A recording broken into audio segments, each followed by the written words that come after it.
get in, to get used to the pace and the balance of the surface. But I don't foresee that the overall conditions are going to change a great deal.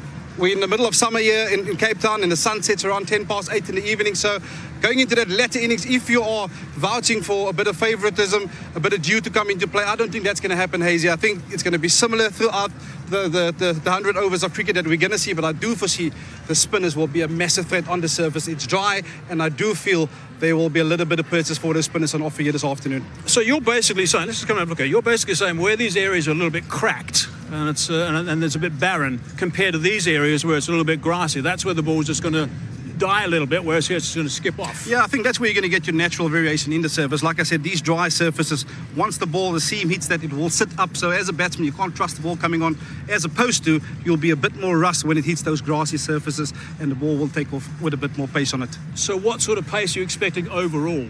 I don't think it's going to be a great deal quick. I think it's going to be a touch on the slow side.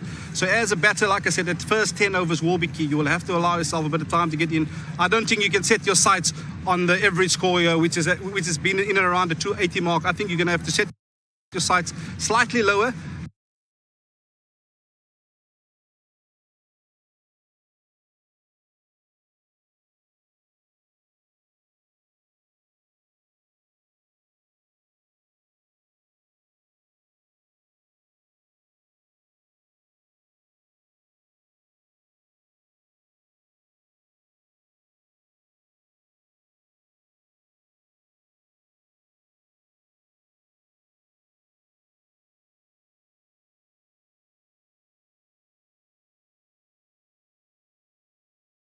Like I said, there's a lot of natural variation in the surface, and you want to use it, especially player cricket. Well, I tell you what, if I can strap him on now and another bowl in this, I'll certainly take my chance one more time. We'll just look over those knees. I saw you get up there. Right, Space, back to you. Yeah, thanks, Ace. Always tricky getting down and up when you get to a certain age, but Vernon, maybe it's not quite there. But almost time for us to get things started, just over 9 minutes up before the first ball. So looking forward to that. And of course, I mean, we speak of the playing conditions, but I guess the mental approach is going to be important here, especially for South Africa, who went down in that first game. Polly, what did you watch and see and think, yeah, we've got to do a little bit better there? Well, in all honesty, I thought South Africa at one stage had it sorted because of the run rate that was required, and Pakistan were falling behind with regards to the rate that had to be achieved. They just needed that one wicket, and maybe they could have looked to be a little bit more aggressive and try and go wicket hunting in those middle overs, because if you'd got Sam or Yubat at that stage, you do think that South Africa could have gone on to have a win. What I would say, though, is we need the series to be set up nicely. So South Africa need to bounce back today. And then when we head for the pink day, we'll have it all square in the series, and it'll be a nice finale. Yeah, it's going to be a really good vibe. And of course, you've mentioned Saim Ayub. He was a player that was absolutely unbelievable in that first game. And he scored 100, a beautiful 100. And Salman even gave him the Player of the Match trophy. Let's go catch up with him because, well, I tell you, he's a young man that the world is looking out for.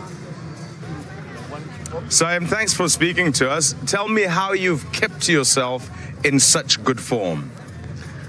Nothing special, just some basic things which I have focused. I have to keep calm, I have to keep believe in myself, and the routine I do in practice while I'm not in the ground, like my thought process.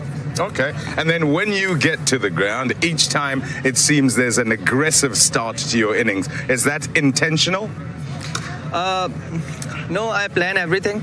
Just when I get inside. So I think I have to observe what's happening, how the conditions are, how the situation is, what I have to do for my team. So that is the most important thing, and to act accordingly.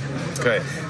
How much did it please you to dig your team out of trouble and to also get that century in the previous game? Yeah, I did that, but I think I have left plenty of work for Aga Salman, and he did that finish. He finished very well, and I was hoping for it, but I think it's the learning for me that next time it happens, so I have the responsibility to finish. Yeah. What are you looking forward to in this game? Nothing, just I'll stay present and I'll try to watch the ball and act accordingly and just situation whatever for my team. Well, I tell you what, everyone's enjoying watching you play. Long may your form continue. Yeah, I don't want over exaggeration. Okay, fair enough. Yeah, but just what happening in the present is most important for me. Okay, thanks for talking to us. All the best. Thanks. Yeah, great moments here with Lubabalo getting his debut, and looking forward to seeing him out in the middle. A great man, of course, from our part of the world, Sean.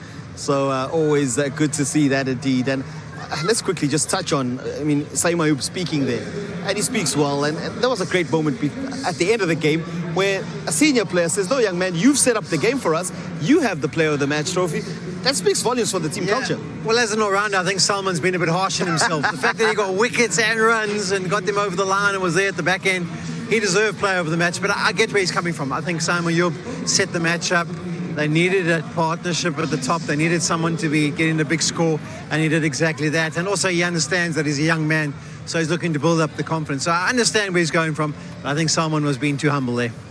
Sean, tell me quickly, how is this match decided today? Because there's going to be a big microscope on the South African team, like you said, wanting to set it up perfectly for Pingteng. I think for me, I want to see what happens with the new ball. No Kahisa Rabada, so that's the big challenge for South Africa. Don't have that experience. So Marco Jansen and I would think Quinn and Mapaka might be the ones taking the new ball. They need to set the tone. They need to pick up some early wickets to get these form batters from Pakistan out. And that's how I think the game will be set up if South Africa are to win it. Yeah, it's going to be very interesting. Looking forward to it. It's almost time for us to get things going here. National anthems, they are first, and then all of the action in the second One Day International here at Newlands.